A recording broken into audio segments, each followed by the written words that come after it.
Hello students, welcome back. This is our online class of history and I am Snehali ma'am is here. In the last video, we have seen the rise of capitalism from the lesson Europe and India. So, in the term of capitalism, capital means the money and that was paragraph related to trade, that is the business. Now we are seeing the colonialism. Okay. Colonialism means one country exploiting another country by making it into a colony. Exploit करना यानी कि उसको suppress करना, उसका शोषण करना, उसका misuse करना, इसको बोलेंगे हम एक्सप्लॉइट करना। तो कॉलोनिज्म में एक्चुअली होता क्या है, जो एक पावरफुल कंट्री होती है वो जो दूसरी कंट्री होती है जो कहीं ना कहीं थोड़ी सी वीक है उसको एक्सप्लॉइट करती है, अपनी खुद की कॉलोनीज उस कंट्री में जाके इस्टेब्लिश करके। तो ये सिस्टम को हम बोलेंगे कॉलोनियलिज्म।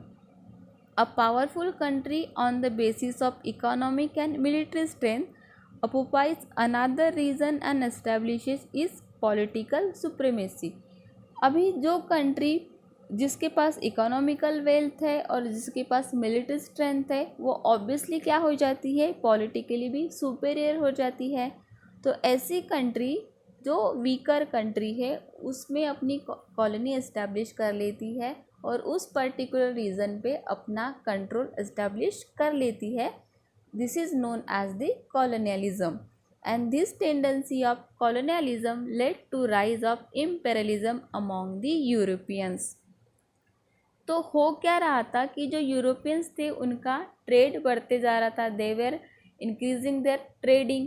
उससे क्या हो रहा था, देयर वेल्थ बिकम्स इंक्रीजिंग, वो वेल्दी होते जा रहे थे, इकोनॉमिकली वो बहुत ही ज़्यादा सक्सेसफुल होने लगे थे। उससे क्या हो रहा था, वो वीकर कंट्रीज़ में अपनी कॉलोनीज इस्टेब्लिश कर रहे थे और जैसे जैसे ये उनका कॉलोनियलिज्म बढ़ते गया वैसे वैसे इम्पेरियलिज्म भी बढ़ता गया। तो कॉलोनियलिज्म और इम्पेरियलिज्म में डिफरेंस क्या है, तो colonialism is where one nation assumes control over the other and in the imperialism it is refers to political और इकोनॉमिक कंट्रोल। यानी कि कॉलोनियलिज्म में क्या होगा कि वो जो स्ट्रॉन्गर कंट्री है वो वीकर कंट्री के पर्टिकुलरली अपनी कॉलोनी के ऊपर ही अपना कंट्रोल रखेगी, लेकिन जैसे फिर ये कॉलोनियलिज्म बढ़ता है और इम्पेरियलिज्म स्टार्ट होता है तो जो स्ट्रॉन्गर कंट्री है वो पूरा इकोनॉमिकल और पॉलिटिकल कंट्रोल वीकर कंट्री के ऊपर इस्टेब्लिश कर लेती है। यानी कि वो पूरी कंट्री ही अपने अंडर में करना चाहते हैं, तो इसको बोलते हैं इम्पेरियलिज्म।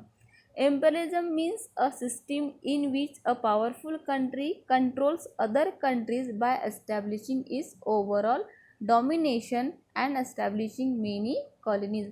अब वो दूसरे कंट्रीज़ को कम्प्लीटली डोमिनेट करना चाहती है और अपनी पूरी कॉलोनीज इस्टेब्लिश कर लेना चाहती है, इसको बोलते हैं हम imperialism. Many countries from Asian and African continent fell prey to this imperialist aspiration of the European nations। क्योंकि यूरोपियंस का ट्रेड बढ़ते जा रहा था, they become wealthy, they are becoming stronger by the military support also, and by this they were establishing colonies in the African and the Asian countries and this led to imperialism। और imperialism का सबसे main example है British East India Company in India. There was competition among European countries for acquiring trade monopoly in India। तो India was the country who was attracting all the traders in it। India का एक atmosphere ऐसा बोल सकते हैं हम, या geographical condition ऐसी थी कि जो सभी बिजनेसमैन को, ट्रेडर्स को अपने तरफ अट्रैक्ट करती थी ट्रेड करने के लिए, बिजनेस करने के लिए।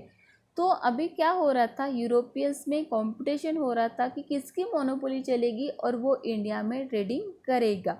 यानी कि मोनोपोली यानी कि किसी एक को ही बिजनेस बढ़ाना था, किसी एक को ही अपना ट्रेडिंग वहाँ पे चलाना था, उसको बोलेंगे हम मोनोपोली। तो उन लोग में अभी कंपटीशन चल रहा था इंडिया में बिजनेस करने के लिए। The British establishes British East India Company in 1600 AD to carry out trade in India.